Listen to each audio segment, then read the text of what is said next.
हरे कृष्णा।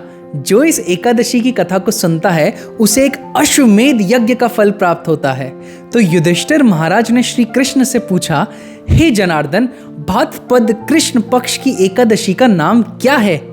श्री कृष्ण ने उत्तर दिया, राजन, ध्यान से सुनो, यह पवित्र और पाप नाशिनी एकादशी आजा यानी अन्नदा एकादशी कहलाती है।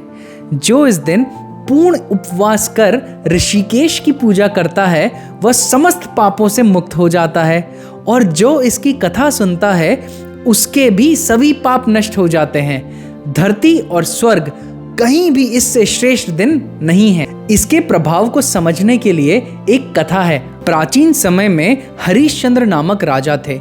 वे सत्य और धर्म के लिए प्रसिद्ध थे। उनकी पत्नी का नाम था चंद्रमती और पुत्र का नाम लोहिताशव।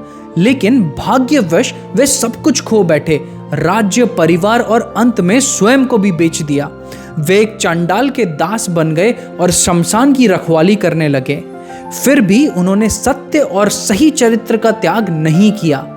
अनेक वर्ष बीत गए। एक दिन उन्होंने दुखी होकर सोचा, मैं क्या करूं, कहां जाऊं, इस कष्ट से मुक्ति कैसे मिले? तभी वहां महर्षि गौतम पहुंचे। हरिश्चंद्र ने उन्हें प्रणाम किया और अपनी दुखद कथा सुनाई। गौतम मुनि ने आश्चर्य किया कि इतना महान राजा मृतकों के वस्त्र बटोरने को विवश हो गया है। उन्हें उन पर करुणा आ गई। उन्होंने कहा, राजन, भाद्रपद कृष्ण पक्ष की आजा अन्नदा एकादशी आने वाली है। यह सभी पापों का नाश करती है। इस दिन व्रत करो और रात भर जागरण करो।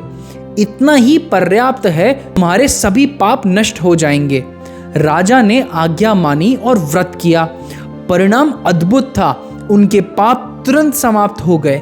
उनकी पत्नी और पुत्र जो मृत हो चुके थे पुनः जीवित हो उठे। देवताओं ने स्वर्ग में नगाड़े बजाए, पुष्प वृष्टि की और हरिश्चंद्र को उनका राज्य वापस मिला।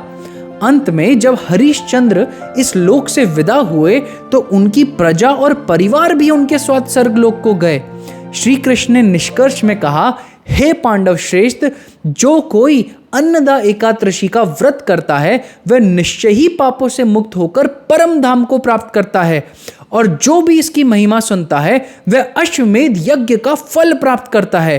तो अगर आप भी जानना चाहते हैं कि एकादशी का व्रत पालन कैसे करते हैं तो कमेंट्स में दिए गए हमारे डिटेल वीडियो को सुनना ना भूलें और एकादशी का फल प्राप्त करें।